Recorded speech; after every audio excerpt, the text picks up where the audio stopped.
I don't care that you're a psychiatrist. I don't care that you're a therapist. Stop telling me what I am, what I need to take. I take medication, sure, why not? But I am not defined by my diagnosis. Let's talk about it.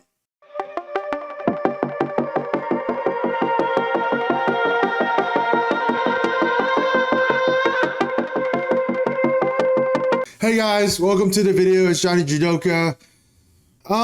This is a pretty passionate video of mine because I have a lot of experience with the United States psychiatric healthcare system, and they've never given me a correct diagnosis.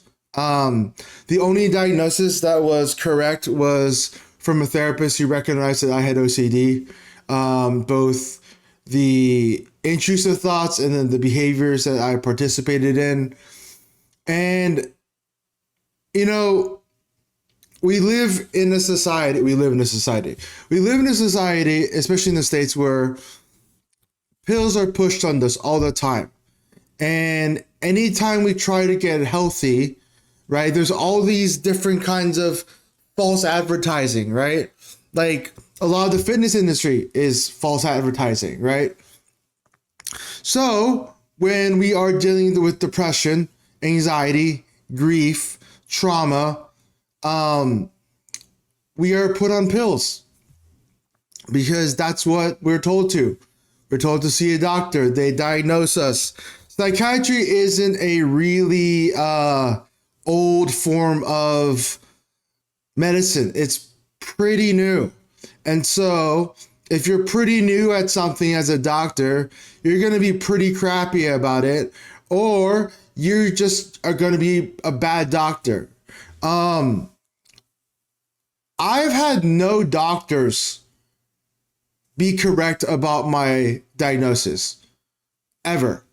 So what I realized was, as I said in my last video, was that I have had insomnia and I've had trauma, and that led me to have all of these symptoms. And then when I was put on things like Prozac, things like Anafranil, Zoloft, then I had manic episodes. So I was seen as manic, even though I wasn't manic, right? So the thing about it is that no one treated me for my insomnia. No one treated me for my OCD. And I did therapy for it. So I was just taking these meds, right? And I was in the hospital. And sometimes my friends are like, well, you know, you need to work on yourself because you're always in the hospital. No, I want to hurt myself because my meds are making me want to hurt myself. They're not working because they're not supposed to be in my body. It's poison. So thank God, I'm on medication right now that could be classified as medication to help with schizophrenia, but the mood stabilizer I'm on helps me keep me from going too far if my insomnia gets too bad. My anxiety meds help me manage my anxiety throughout the day. My antidepressant helps me with my depression, and it also helps me with my anxiety throughout the day. My antipsychotic helps me to not lose my mind if I get to the point where my insomnia is so bad that it happens. You are not your diagnosis. You're not mentally ill. You're not, schizophrenic. You're a human being that has tendencies. And sometimes those tendencies need to be helped with medication and therapy and behavioral choices in your life and with help from others. Mental wellness is not just this like binary thing of, okay, you get the meds and then you get the therapy. It's a whole thing. And if you don't have those things, like a lot of people do, who are homeless, who are don't have access to resources, if you don't have who end up in jail or addicted to drugs or in a domestic abuse environment. Like those people have such a harder time, even if they do get the right resources, which they normally don't. And so, frankly, and I had to tell myself this, if I have all these resources, if I have friends, if I have my faith, if I have my mind, if I have understanding that I can think for myself and do all these things, I have no excuse to be mentally ill. You know what I mean? Like yes, take your meds. And that's not what I'm saying. I'm not saying that like your trauma, defines you. It doesn't affect you. That's all I'm saying. But the reality is with the mental health culture, it's like, oh, we're always okay with not being okay. And we're not working to change that. And part of that is a choice. That part of it is a choice. I had to have a Korean male therapist, which is not very common, tell me, you're going to the hospital even though your meds work because you don't want to go home. And you have to learn how to cope with your suicidality. You have to cope with your negative thoughts if you're going to be someone.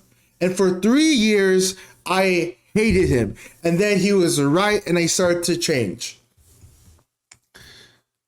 I'm not saying that if you have schizophrenia or if you have schizoaffective or if you have PTSD, I'm not saying that like don't take your meds or anything.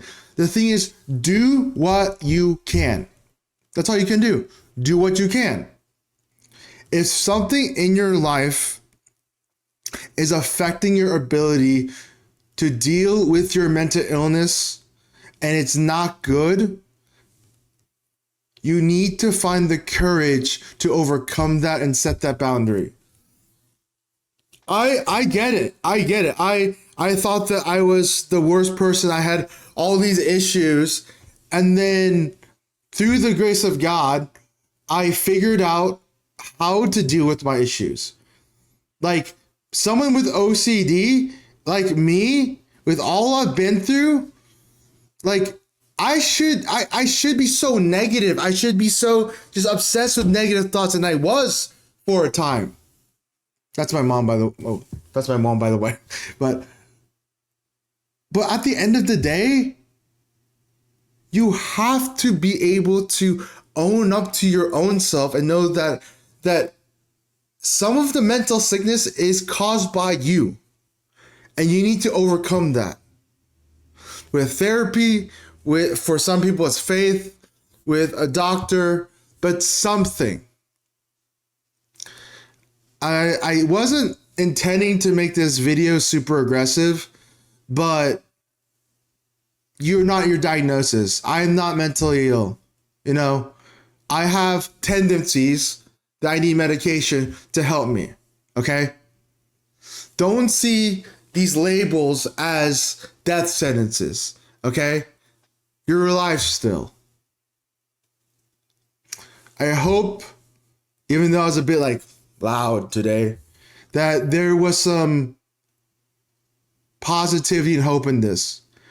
I really, really appreciate you guys for supporting me, and I'll see you in the next video. Bye.